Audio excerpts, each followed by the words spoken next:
তো গত 2 সপ্তাহ ধরে আবার বাজার একটু পরিস্থিতি ভালো দেখছি আমরা, বিশেষ করে লেনদেন সূচকেও 2 সপ্তাহ ধরে মোটামুটি পজিটিভই ছিল।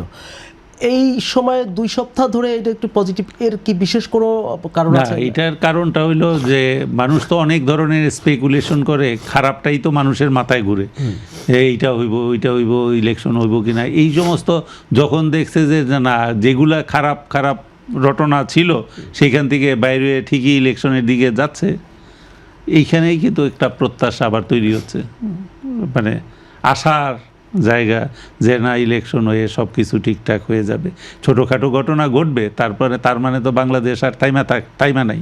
এই যে ওই আপনার এই 75 সাল থেকেই তো কত ঘটনার ভিতর দিয়েই তো এই বাংলাদেশ আগায় গেছে, এর ভিতর দিয়েই পুঁজিবাজার বড় হয়েছে। তো মাঝে মাঝেই মানে মানুষ আতঙ্কিত হয়, ভয় পায়, আবার সে কিন্তু যে 90 সালের 250 ইন্ডেক্স কিন্তু আর 250 হয় নাই।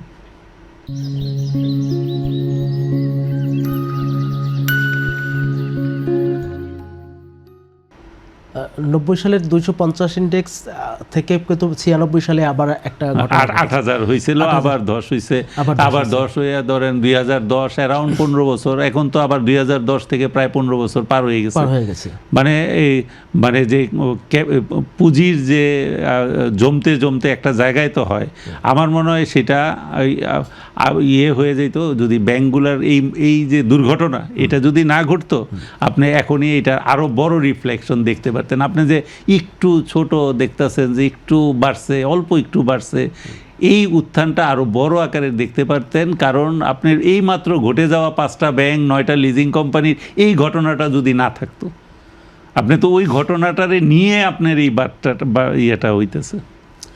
এই ঘটনাটা ব্যাংকের ঘটনাটাই হচ্ছে বড় রকমের প্রভাব ফেলছে স্টক মার্কেটে, ভালো প্রভাব ফেলছে।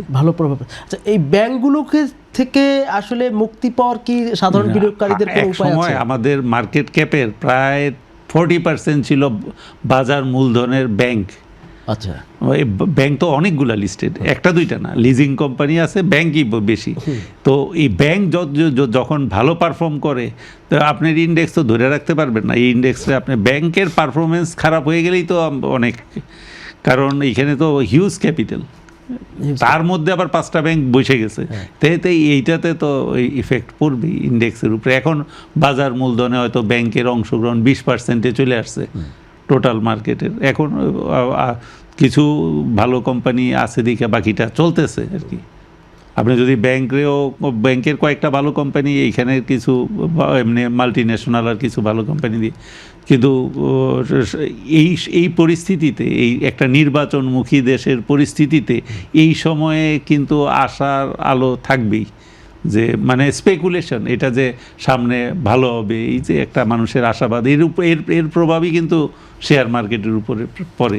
এখন কি আপনি খাতভিত্তিক বলতে পারেন যে আপনারা ব্যাংক খাতে বিনিয়োগ করেন, তাহলে পরে আপনারা ভালো ডিভিডেন্ড অথবা ভালো কিছু পাবেন, এরকম কোনো আশাবাদ বিনিয়োগকারীদের প্রতি আপনারা দিতে পারেন?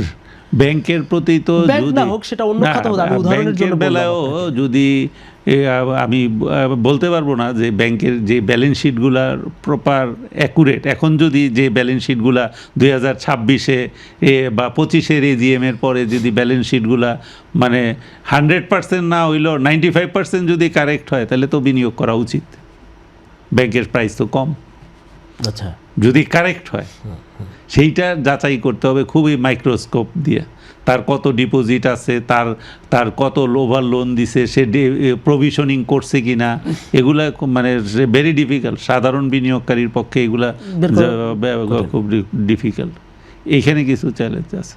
আচ্ছা, অন্যান্য খাতের উপরে আপনার আমাদের যে অর্থনৈতিক অবস্থা, বিশেষ করে মূল্যস্ফীতির জন্য মানুষের ক্রয় ক্ষমতা কমে যেতে পারে বা কমছে, কিন্তু বেসিক কিছু জিনিস তো মানুষ ব্যবহার করবেই, আর কোম্পানিগুলো তো আর লস দিয়ে বিক্রি করতে পারবে না, আর কোম্পানি তো লাভ করতেই হবে, তার ব্যাংক লোন আছে, তার অন্যান্য খরচ আছে। সুতরাং প্রত্যেকটা কোম্পানি তো তার যদি সেল থাকে এবং থাকে, ব্যবসা আপনার হবেই। এবং বাংলাদেশের মানুষ তো আর কমতেছে না, বাংলাদেশের মানুষ বাড়তেছে, এবং আর্থিক ক্ষমতা প্রতি বছরই কিন্তু সক্ষমতা বাড়তেছে এবং আমাদের যে রেমিটেন্সের কারণে গ্রামে গঞ্জে সবার হাতে কিন্তু মানে ডলার চলে যাওয়াতে সেইখানে মানে ক্রয় ক্ষমতাও বাড়তেছে মানে সেই জন্য লোকাল কোম্পানিগুলা যারা সুশাসন করতে পারবে, ভালো ম্যানেজমেন্ট থাকবে, লোকাল কোম্পানিগুলোও ভালো করবে। অর্থাৎ বিনিয়োগকারীদের আপনি এখন এখানে বিনিয়োগ আপনি করতে বুঝে বুঝে বিনিয়োগ করতে হবে, অন্ধের মতো বিনিয়োগ করা যাবে না।